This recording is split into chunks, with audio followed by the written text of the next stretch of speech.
سلام. اليوم غنعاود لكم قصه العبره، قصه زوينه ومأساويه، قصه ملك من ملوك الاندلس اللي هو المعتمد بن عباد. سميتو الاصلي هو محمد بن عباد، وهو ثالث واخر ملوك بن عباد في الاندلس، بالضبط في اشبيليه. تولد عام 1040 ميلاديه. كان ولد الملك المعتز بالله اللي كان ملك في اشبيليه، يعني تزاد وسط عائله مالكه عندها السلطه والجاه. من صغره كان معروف بالذكاء والحفظ، وكيحب بزاف الشعر والادب. تخيل معايا ولد صغير الملك عايش وسط القصور والاساتذه والعلماء كيدخلوا ويخرجوا من عند الله، فطبيعي تشرف الثقافه من صغره. كيحكيو المؤرخين بلي المعتمد كان عنده معين للشعر اكثر من السياسه، وكان كيتفنن في الكلمات والقصائد.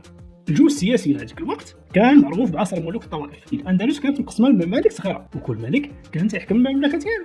الوضع العام فيه ضعف وتفرقه، لكن من جهه اخرى راه كان عصر ذهبي للادب والشعر والفنون، لان كل واحد كان باغا يبهر الناس ويبان احسن من جارو. في الشباب ديالو المعتمد ما كانش مسؤول على الحكم، هادشي خلاه يتفرغ للادب والمجالس الثقافيه. كاين واحد القصه معروفه مع صاحبه بن عمار، حتى هو كان شاعر، وفي واحد النهار المعتمد كان كيتسارع مع صاحبه الوفي اللي غادي يولي من بعد وزير في المملكه ديالو. المعتمد قال لصاحبه وهما واقفين على الضفه من الوادي الكبير، واد في اشبيليه.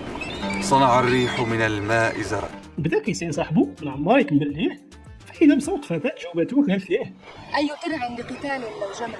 تعجب بن عباد من التكمله اللي عجز عليها صاحبه بن عمار. شافها كتصبل وهي غايه في الحسن والجمال، وهذه كانت بدايه قصه عشق وحب بين الملك وبين جاريه.